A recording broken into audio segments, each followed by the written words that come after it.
Senandung Azalea, episode 15, Panas Berganti Hujan. Secangkir cappuccino berhasil kubuat pagi ini dengan mesin pembuat kopi milik Aska. Cappuccino buatanku mungkin belum seenak yang dibuatkan oleh Aska, tetapi aku suka.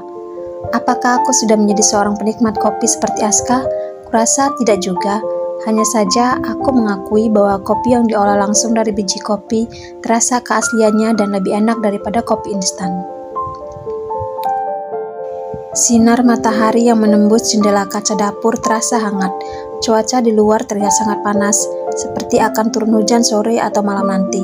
Kulirik ponsel yang kuletakkan di atas meja makan.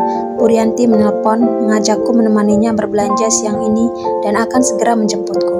Seperti biasa, aku tetap mengirim pesan pada Aska untuk minta izin dan hanya dibalas singkat olehnya. Setibanya di mall, Bu Rianti mengajakku berkeliling sebentar sebelum makan siang. Kami sudah memasuki beberapa fashion store, tetapi Bu Rianti masih ingin berbelanja ke satu department store lagi. Blus ini cocok nggak untuk Mama? Bu Rianti membentangkan sebuah blus. Aku mengangguk, cocok Mah. Tapi nggak ada ses Mama kayaknya, gumam Bu Rianti sambil melihat-lihat lagi. Sementara Bu Rianti memperhatikan kembali ukuran blus itu, aku bergeser sedikit untuk melihat-lihat koleksi blus yang lain. Saat aku menoleh ke kanan, tanpa sengaja aku melihat sepasang pria dan wanita yang berjarak sekian meter dariku. Keduanya mengenakan busana kerja formal. Mereka tak mengumbar kemesraan, namun dari cara bicara satu sama lain, terlihat sekali mereka cukup intim. Aku memperhatikan sosok pria bertubuh tinggi itu. Meski aku melihatnya dari samping, agak membelakangiku, aku dapat mengenalinya.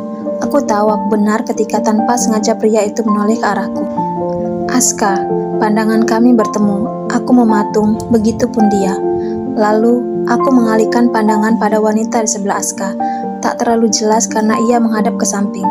Namun, cukup bagiku untuk mengatakan bahwa wanita itu sangat cantik. Ditambah tubuhnya yang semampai, ia terlihat sangat serasi dengan Aska. Wanita itu terlihat memanggil Aska. Karena Aska tak menyahut, ia meraih tangan Aska dan menunjuk baju yang sedang dipegangnya. Aska menoleh padanya sebentar dan mengangguk. Kemudian Aska menatapku lagi, dan kulihat tangan mereka masih bertaut. Kalau yang ini gimana, Zalea? Suara Bu Rianti membuatku tersentak. Bu Rianti berjalan mendekatiku dan hampir saja ia melihat Aska. Segera aku tersadar dan menarik lengan Bu Rianti untuk menjauh seraya berkata, "Ma, kita belanja di mall lain saja yuk." "Loh, memang kenapa?" Bu Rianti mengerutkan kening menunjukkan keheranannya. "Ada yang mau saya beli, tapi nggak ada di mall ini," jawabku berbohong. Bu Rianti mengangguk. "Oh, ya sudah." Segera aku ajak Bu Rianti ke kasir untuk membayar beberapa baju yang sudah dipilih. Sambil berjalan, aku menoleh lagi ke belakang. Aska masih bergeming, menatapku dan Bu Rianti menjauh. Selama di kasir, aku berdoa agar Bu Rianti tak melihat Aska tadi. Perlahan kulihat napas lega setelah kami keluar dari mall tersebut dan kemudian berada dalam mobil untuk menuju mall yang lain.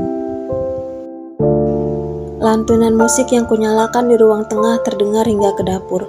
Aku duduk di kursi makan sambil memandangi jendela kaca. Sebotol air putih yang sudah kutuang beberapa kali ke dalam gelas seakan tak menghilangkan dahagaku. Langit luar sana terlihat sangat pekat. Sepertinya sebentar lagi akan turun hujan. Kuteguk lagi air di gelasku. Pikiranku melayang pada kejadian siang tadi saat melihat Aska dan wanita itu. Bayangan tangan mereka yang bertaut bermain lagi di benakku. Tidak, aku tidak cemburu. Hanya saja, kenapa Aska melakukannya? Aku tahu pernikahan ini tak diinginkannya. Namun, dia tahu aku pun tak menginginkannya. Dan yang menjodohkan kami adalah orang tuanya. Kenapa dia tak berpikir tentang hal itu? Aku memang telah sepakat dengannya agar tak mencampuri urusan satu sama lain, tak melarang pergi dengan siapapun dan melakukan apapun. Dia juga memberikan kebebasan yang sama untukku. Sungguh aku tak peduli. Hanya saja dia perlu memikirkan orang tuanya sebelum melakukan sesuatu yang menimbulkan risiko. Suara langkah seseorang terdengar, lalu musik dari ruang tengah berhenti mengalun. Aku tak menoleh karena aku tahu itu dia. Dan aku masih bergeming saat suara langkahnya terdengar mendekat ke arahku. Lantas suara kursi yang bergeser. Aku masih menatap keluar jendela. Azalea, panggilnya pelan. Aku menoleh.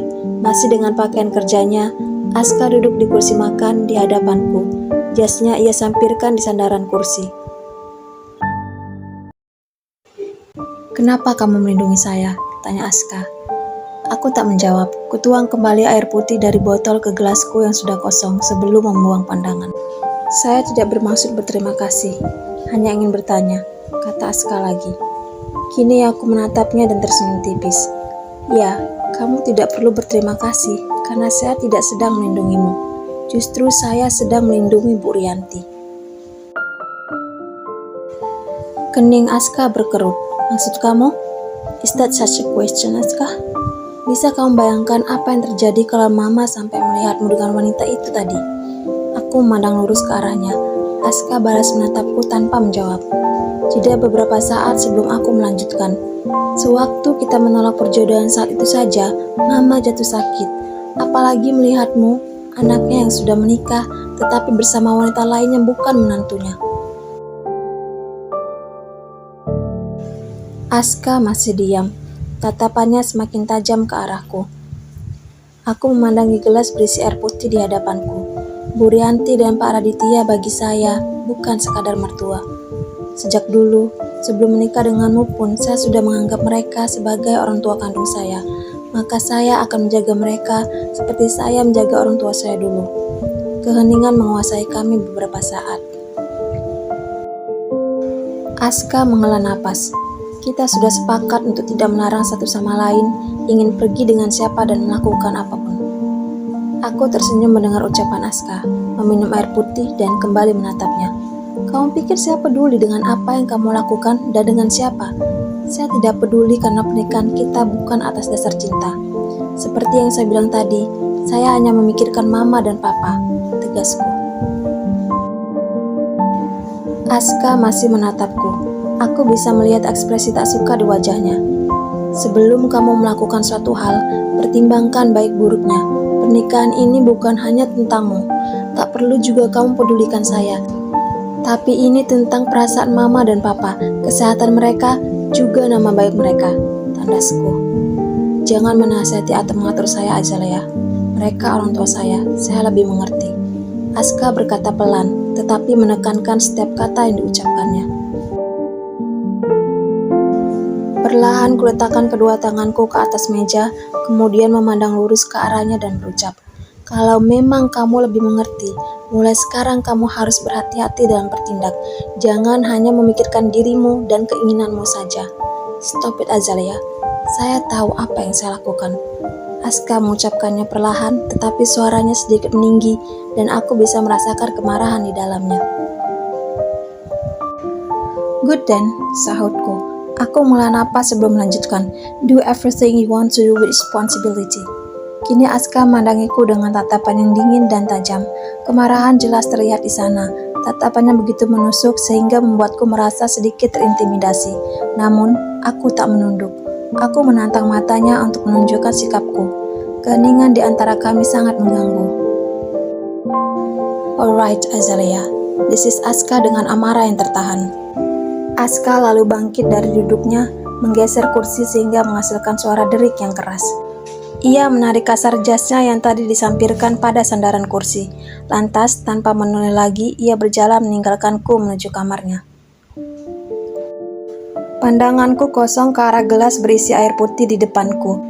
Ku angkat gelas itu dan meneguk isinya lagi hingga habis. Kemudian, aku kembali membuang pandangan keluar jendela. Suara hujan mulai terdengar samar. Aku berada di ruangan yang hangat, tetapi aku bisa merasakan dinginnya cuaca di luar sana.